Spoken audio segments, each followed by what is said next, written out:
मौगली एक हरी भरी घाटी में खड़ा था, जहां ऊंचे ऊंचे पेड़ थे और धुंध में छिपे पहाड़ दिख रहे थे। अचानक उसके सामने एक सुनहरा दरवाजा चमकने लगा, जो धीरे धीरे खुलने लगा।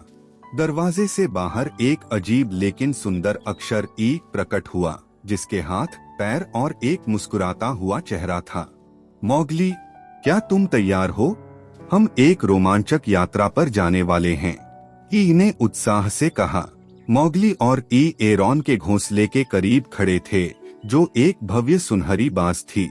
ई उत्साह से बोला, यह है एरॉन, बाजों की रानी। हमें इसे बचाने के लिए आसमान में उड़ना होगा।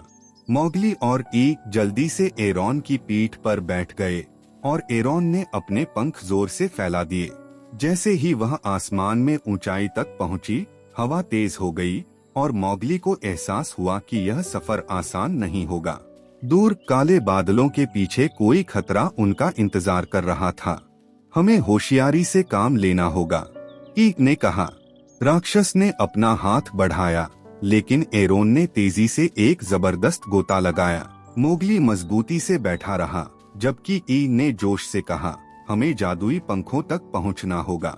बादलों में गर्जना हुई और एक जोरदार बिजली चमकी, जिससे राक्षस पल भर के लिए पीछे हट गया। मौगली ने मौका देखा और एक चतुराई भरी योजना बनाई। मौगली ने एरोन के साधारण पंखों का एक गुच्छा तोड़ा और हवा में उछाल दिया। राक्षस धोखा खा गया और जादुई पंखों को छोड़कर उनकी ओर लपका। यही मौका था। ईक ने तेजी से असली जादुई पंख पकड़ लिए और एरोन ने तुरंत गोता लगाकर बादलों से नीचे उड़ान भरी। अब राक्षस गुस्से से गरजा और उनका पीछा करने लगा। तेज हवाएं एरोन को पीछे धकेलने की कोशिश कर रही थीं, मगर वह पूरी ताकत से अपने पंख फड़फड़ाती रही। नीचे आकाश का एक उज्ज्वल हिस्सा दिखने लगा। क्या वे समय पर बच पाएंगे? जादुई पंखों की वापसी। जैसे ही मौगली और ईक ने जादुई पंख एरोन के पंखों पर लगाए, एक सुनहरी रोशनी पूरे आकाश में फैल गई। एरोन ने जोरदार नारा लगाया और बादल धीरे धीरे छंटने लगे, जबकि नीचे धरती एक बार फिर रोशनी में नहा गई। राक्षस की हार, तुमने आसमान को बचा लिया। मौगली और एरोन ने खुशी से अपने पंख फड़फड़ाए। राक्षस गुस्से से दहाड़ा, मगर रोशनी के सामने बेबस था।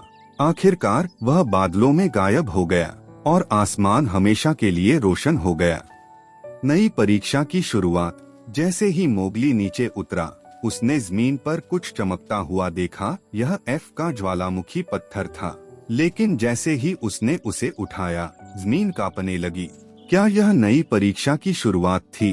E for elderberry. एल्डरबेरी का जूस सेहत के लिए बहुत मुफीद है। E for egg fruit. Egg fruit पीले रंग का और बहुत मीठा होता है। E for emu apple.